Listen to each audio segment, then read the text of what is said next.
Hello student, स्वागत है आप सभी का एक बार फिर से हमारे इस ऑफिशियल यूट्यूब चैनल में जिसका नाम है एसोल सॉल्यूशन। मैं चंदन कुमार हाजिर हूँ आप सभी के सामने अपनी एक और नई वीडियो के साथ। सो गाइस, आज के इस नई वीडियो में हम बात करेंगे उन सभी स्टूडेंट्स के लिए जो कि स्कूल ऑफ ओपन लर्निंग या फिर एनसी वेब या रेगुलर कॉलेज या देश की किसी भी यूनिवर्सिटी, चाहे वो इग्नू एमडीयू किसी भी देश की यूनिवर्सिटी में पढ़ते हैं और उनको इंटरनेशनल रिलेशन में अंतर्राष्ट्रीय आतंकवाद का विषय पढ़ना है।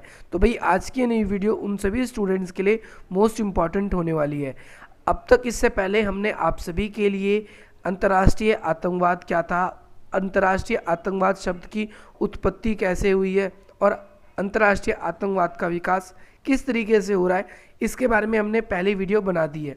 आज की नई वीडियो आप सभी के लिए अंतर्राष्ट्रीय आतंकवाद पर सेकंड वीडियो रहने वाली है और ये बहुत ही ज़्यादा इंपॉर्टेंट रहेगी। और इसके बाद में और भी ऐसी जो वीडियोस होगी वो आप सभी के लिए समय समय पर आती रहेगी। तो चलेगा, इस ज़्यादा देर न करते हुए आज की अपनी इस वीडियो को हम स्टार्ट करते हैं। सबसे पहले, शीत युद्ध के काल में अंतर्राष्ट्रीय आतंकवाद का संबंध मुख्य रूप से सुरक्षा का एक विषय बन गया है। यानी सबसे पहली बात, आप लोगों को हमने प्रीवियस वीडियो में ये बताया था कि भाई अंतर्राष्ट्रीय आतंकवाद क्या होता है, और हमने उस वीडियो में ये भी देखा कि भाई अंतर्राष्ट्रीय आतंकवाद जो है वो शीत युद्ध के ख़त्म होने के बाद में बहुत ज़्यादा बढ़ा। और आप लोगों को ध्यान रखना है, कभी भी आप किसी भी शब्द के अगर उत्तर शब्द लगाते हो तो उसका मतलब होता है उसके बाद में।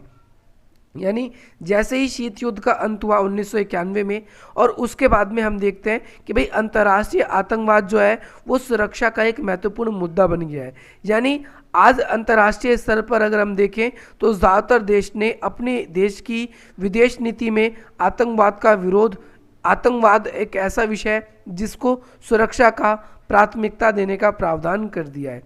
बड़े बड़े दुनिया के देश, चाहे हम भारत की बात करें, अमेरिका की बात करें, आज ये सभी देश आतंकवाद को एक नए खतरे के रूप में देखते हैं और इससे सुरक्षा का अपना प्राथमिकता दर्शाने की कोशिश करते हैं। ये आतंकवाद अंतर्राष्ट्रीय शांति और सुरक्षा के लिए सबसे बड़ी चुनौती है। वर्तमान समय में अगर हम देखें तो हमें बड़े बड़े युद्ध देखने को नहीं मिलते, परंतु इन आतंकवादी घटनाओं के ज़रिए हम ये देख पाते हैं कि एक देश अगर किसी दूसरे देश को आतंकित करना चाहता है, उस पर अपना दबाव कायम करना चाहता है, तो उसके लिए आतंकवाद ही एक उपयुक्त साधन आज वर्तमान समय में दिखता है। क्योंकि जो ये बड़े बड़े युद्ध है वो यूएनओ की वजह से हमें कहीं भी दिखाई नहीं देते। यूएनओ जो है वो यूएनओ अगर दो देशों के बीच में विवाद होता है तो यूएनओ उनकी क्या करती है, उन विवादों को सुलझाने का प्रयास करता है। इसके अलावा बहुत सारे अंतर्राष्ट्रीय संगठन हैं जो युद्धों को रोकने का कार्य करती है। परंतु आज अंतर्राष्ट्रीय स्तर पर हम देखें तो आतंकवाद एक ऐसा विषय है जो देश की सुरक्षा और देश की शांति के लिए एक चुनौती बन गया है। आप लोगों को याद रखना है। दूसरी चीज़, ऐसा भी माना जाता है कि भाई आतंकवाद का जो प्रयोजन है एवं जो आतंकवाद जिन तरीकों को यूज़ में लाते हैं, प्रयोजन का मतलब होता है जिन तरीकों को यूज़ में लाते हैं, वो पुराने ज़माने से अब तक काफ़ी अंतर आ गए। यानी आपने एक चीज़ और समझनी है, आतंकवाद का विकास कैसे हुआ। तो आतंकवाद कोई नई प्रक्रिया नहीं है, आतंकवाद पुरानी ही प्रक्रिया है, परंतु आतंकवाद ने अपने आप को आज जिस तरीके से देश दुनिया के सामने प्रस्तुत किया है, ये एक नई हमारे सामने व्यवस्था के रूप में दिखाई देती है। आतंकवाद जो है वो पारराष्ट्रीय हो गया है। यानी अब आतंकवाद सिर्फ एक देश तक सीमित नहीं है, पारराष्ट्रीय का मतलब एक देश से दूसरे देश में भी आतंकवाद फैल गया है। ऐसी कई सारी हमने पारराष्ट्रीय आतंकवाद की घटनाओं के बारे में पढ़ा है, चाहे वो 9/11 है, चाहे वो भारत का 26/11 का हमला है, या फिर भारत में ही कश्मीर के अंदर कई सारे, जैसे कश्मीर की विधानसभा पर जब हमला हुआ भारत की संसद भवन पे, तो ऐसे बहुत सारे देशों में आतंकवादी ऐसे हमले हुए। मैंने आपके सामने भारत और अमेरिका के एग्जाम्पल्स इसलिए लिए क्योंकि वो आप लोगों ने कहीं ना कहीं सुने होंगे, अगर नहीं सुने तो ये आप लोग आसानी से याद कर पाएंगे। सबसे बड़ी बात ये। दूसरी चीज़, ये आतंकवादी विश्व के हर कोने में प्रहार कर रहे हैं। यानी आतंकवाद जो है वो किसी एक देश तक ही सीमित नहीं है, ये अलग अलग देश आज इससे परेशान है। और आतंकवाद का चलन अगर हम देखें पूरे विश्व में अलग अलग भागों में फैल चुका है। ना केवल एशिया, ना केवल ये रूस में, और ना ही केवल ऑस्ट्रेलिया, ये अलग अलग महाद्वीपों पे आपको देखने को मिलेगा। इसके साथ साथ आतंकवाद के जो नेटवर्क है, अगर हम बात करें तो वर्तमान समय में 60 से ज़्यादा देश आपको ऐसे मिलेंगे जहाँ पर आतंकवादी नेटवर्क है, जिसमें से भारत भी है आतंकवादी उन नेटवर्क के देशों में, और अमेरिका भी है। तो आप लोगों को ये भी इसके अंदर याद रखना है।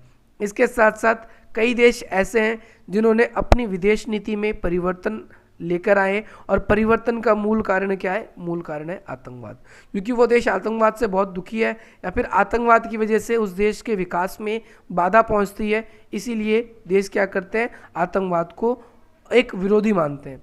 एग्जाम्पल से हम इसको समझने का प्रयास करेंगे कि भाई अमेरिका एक समय ऐसा था जब अपनी विदेश नीति में वो क्या बात कहता था कि भाई दुनिया को जनसंहार के हथियार पर रोक लगा देनी चाहिए। यानी हम शीत युद्ध के काल की बात करें तो ऐसे बहुत सारे ट्रीटी या ऐसी बहुत सारी संधियाँ हुई थी, जिसमें एनपीटी है ना, एलटीबीटी, सीटीबीटी, हम परमाणु या ऐसे जो खतरनाक हथियार हैं उनका प्रचार प्रसार ना हो, और वो कभी आतंकवादियों या फिर देश विरोधी लोगों के हाथ में ना आ जाए, क्योंकि अगर ऐसा हो जाता तो इससे पूरे देश के लिए संकट पैदा हो जाएगा, पूरा देश इससे परेशान हो जाएगा।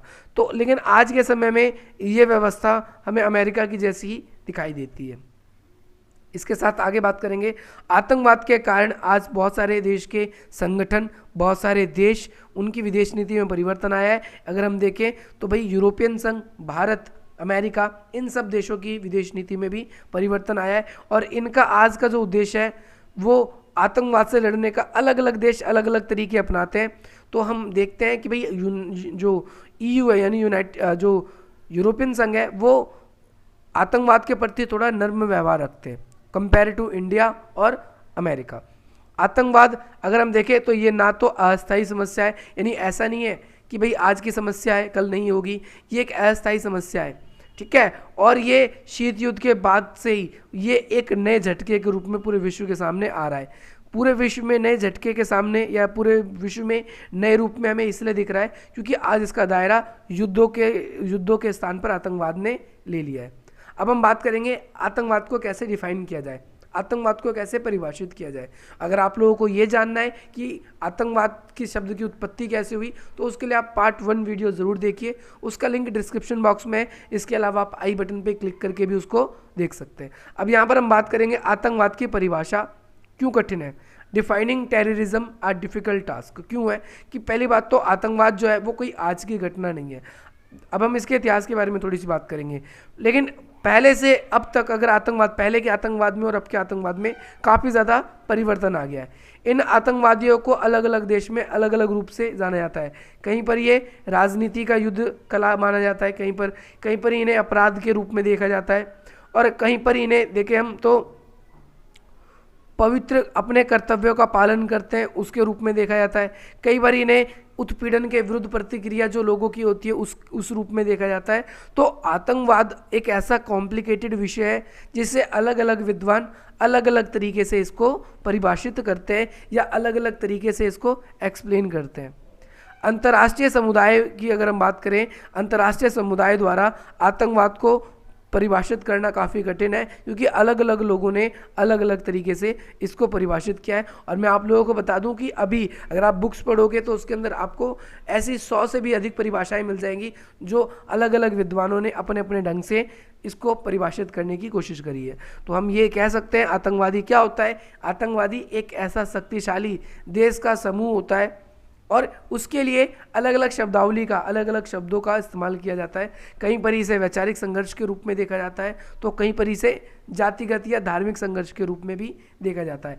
ऐसे कई उदाहरण हैं, जैसे ये पृथकवाद जो होते हैं उसे भी कई बारी हम आतंकवाद कह देते हैं। कई बारी इन्हें स्वतंत्रता सेनानी के रूप में दर्शाया जाता है, कई बार इन्हें मुक्तिवाद के रूप में दर्शाया जाता है, कई बार इसे क्रांतिकारी के रूप में, कई बार इसको गोरिल्ला सिपाही, बागी, है ना, जिहादी, मुजाहिदीन, फिदरई, ऐसे बहुत सारे शब्द हैं जिसके हिसाब से इसका वर्णन किया जाता है। हम एक एग्जाम्पल से समझेंगे। आपके सामने एक बहुत बेहतरीन एग्जाम्पल हमने चूज़ किया है कि भाई आप सबको पता है कि भाई 1979 में, कब 1979 में जब अब सोवियत संघ ने अफगानिस्तान में अपनी सेना को उतारा, यानी अफगानिस्तान में सोवियत संघ की सेना का हस्तक्षेप होता है, तो उस समय जो भी मुजाहिदीन अफगानिस्तान के जिन मुजाहिदीनों का सपोर्ट कर रहे थे, कौन?